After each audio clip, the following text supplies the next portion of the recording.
Hey, welcome back to Inside Gaming. We hope you're having a lovely Sunday, or whatever day you're watching this in the future. Tell us, do the cars fly? Oh, they're still killing people. Okay. Oh, no. Well, anyway, news broke last week that Activision Blizzard was moving all esports broadcasts away from Twitch to YouTube. This includes Overwatch League, Hearthstone, and the newly formed Call of Duty League. Cool, I know all of those things. Watch them all the time. They should spell league with 2 3s. Dude.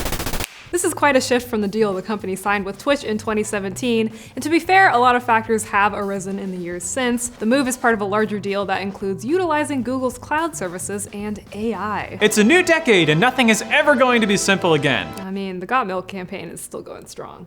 That's pretty simple. Okay, sure. Nothing aside from Got And The Milk. Mandalorian, that was a pretty straightforward show. You are all over the map on this one. I'm sorry, I cannot be nailed down. This is big news in both esports and streaming at large. They made the announcement only a few hours before Call of Duty League's first match, which we love to see. We love a petty multi-billion-dollar company. Go off, sis. Twitch is going to be fine without that Blizness, though. Jeff Bezos' money goes a long way, but this is undeniably a substantial loss for the platform among an already existing trend of high-profile exits. I have it on good authority that Jeff Bezos is planning to line up his money from here to the moon. He's starting his own little billionaire moon colony. I'm Jeff Bezos. I'm Jeff Bezos! God damn it! Yeah, we're witnessing a great streamer exodus, never before seen. Biblical in proportion.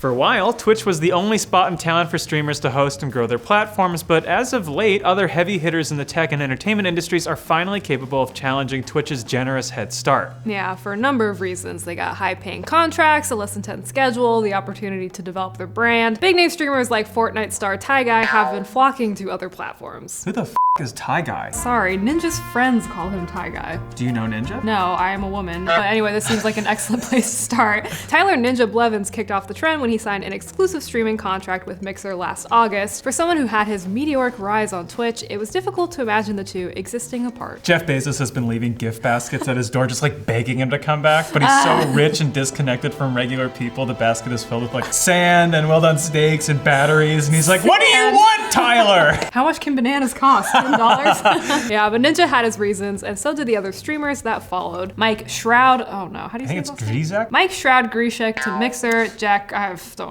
Courage Dunlop to YouTube, and Jeremy Disguised Toast Wang to Facebook Gaming, which not a platform I would necessarily hitch my wagon to, but you know what? Wang's reasoning is sound. Famously view-inflating platform Facebook. Yep. Sweet Baby Rays. Sweet Baby Rays is good. Bust out the Sweet Baby Rays. This is what Facebook Live is for. We got the brisket. Ribs are done. Time for the Sweet Baby Rays. Sweet Baby Rays. Sweet Baby Ray's barbecue sauce. That is going on the ribs.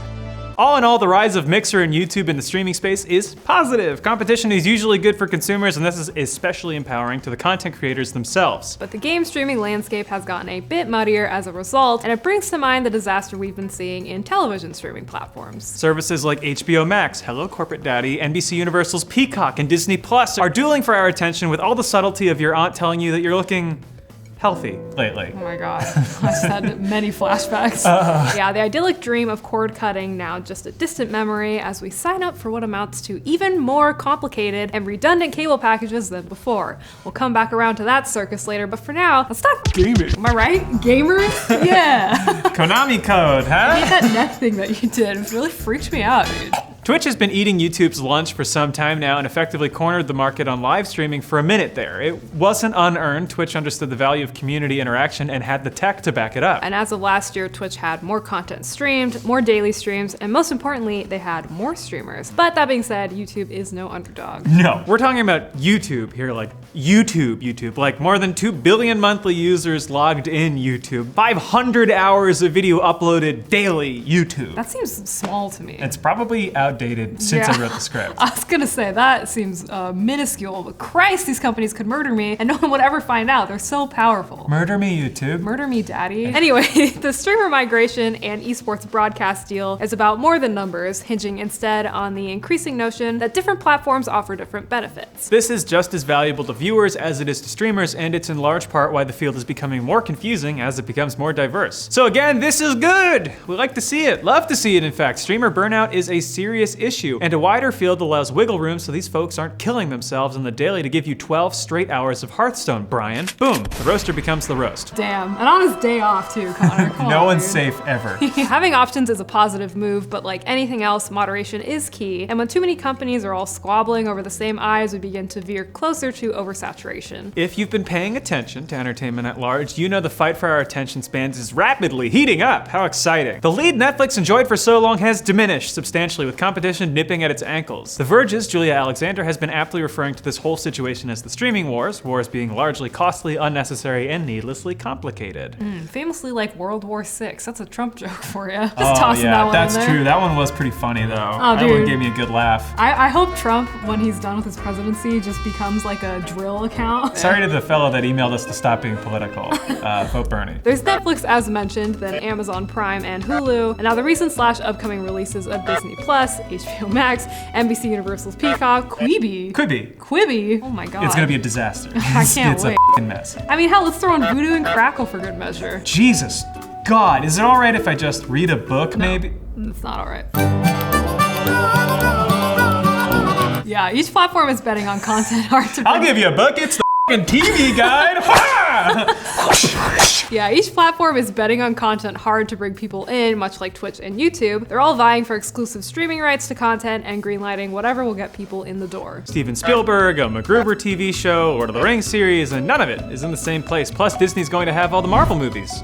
Eventually. They're kind of just scattered across the cosmos, much like the Infinity Stones. Wow. We're not only considering what's happening in television as a cautionary tale, because it could be more connected to this Activision Blizzard situation than is immediately apparent. Oh my God, really? Oh no.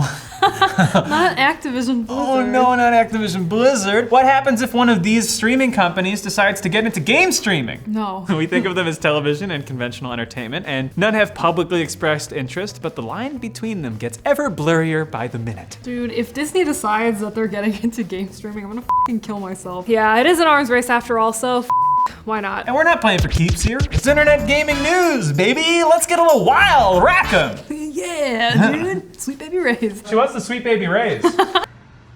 Brisket and ribs, I hope. Delicious. Netflix has said in the past that it's not interested in live programming, specifically sports. Amazon has dabbled, but it owns Twitch. So for the sake of argument, let's look at a company with more distance from live streaming. When asked about live sports, Netflix head of business development said, "I think in terms of live sports, there's nothing we could do differently from a television broadcaster, so it doesn't add additional value." Yeah, and that's extremely valid. I wish more companies were willing to accept that. She then added, "You can never say never."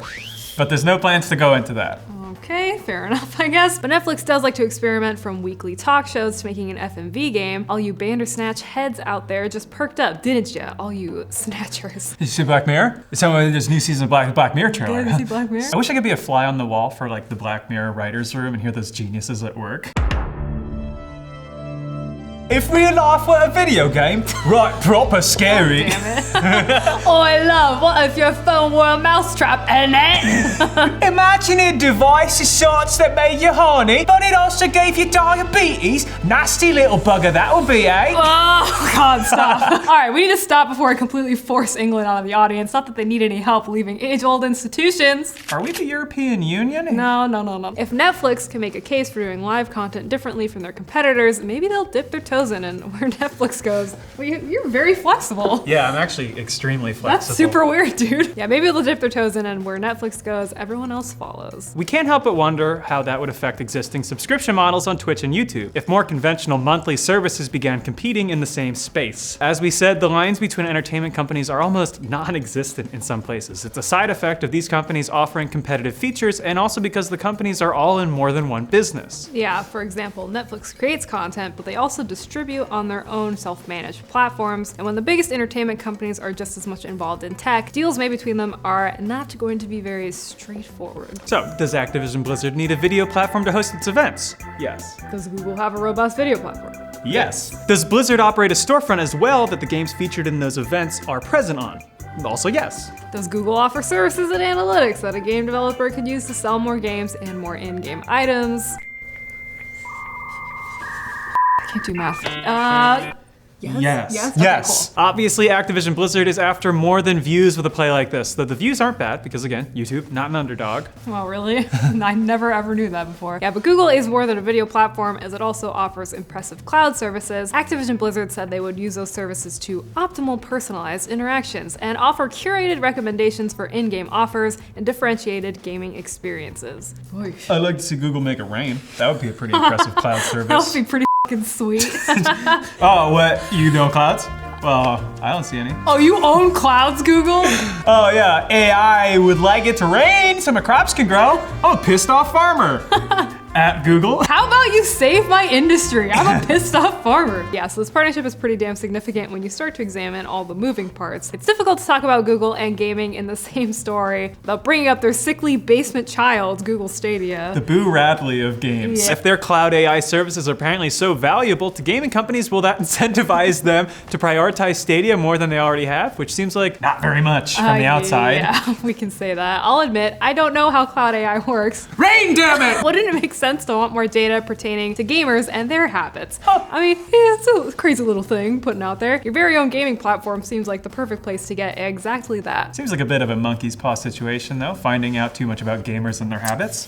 And will Activision Blizzard put their games on the Stadia platform? It would make sense. Yeah. As always, many questions about Stadia with few answers. Yes, that's a good tagline. Going off what we do know, this esports deal is considerable and the best illustration yet of the growing movement away from Twitch, which as we said multiple times is ostensibly positive, but again, it can become more difficult for viewers to decide where to spend their time. And if subscriptions become more prevalent, that decision becomes also about where they will spend their money. However, we haven't gotten to that point. In fact, it would be hard to call this market oversaturated at all as of now, considering how few big players there are. As Twitch's grip loosens though, expect to see further splintering of live streaming platforms. As we've seen in TV, it can get messy quickly when every platform is fighting over the same scraps. Yeah, and to return to an earlier point, Ninja, if you wanna like, I don't know, hang out, ride bikes, I'm not hitting on you, okay? Tell your wife to calm down. I just think it'd be really cool. Okay, and that's our show.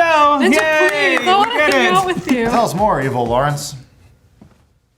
In the video, he said, I know this may come as a shock to many of you, but as of today, I will be streaming exclusively on Mixer. I love it when fans betray their audiences. He added, I feel like this is a really good chance to get back in touch with my roots and really remember why I fell in love with streaming in the first place. It's already drawn some interest to Mixer. After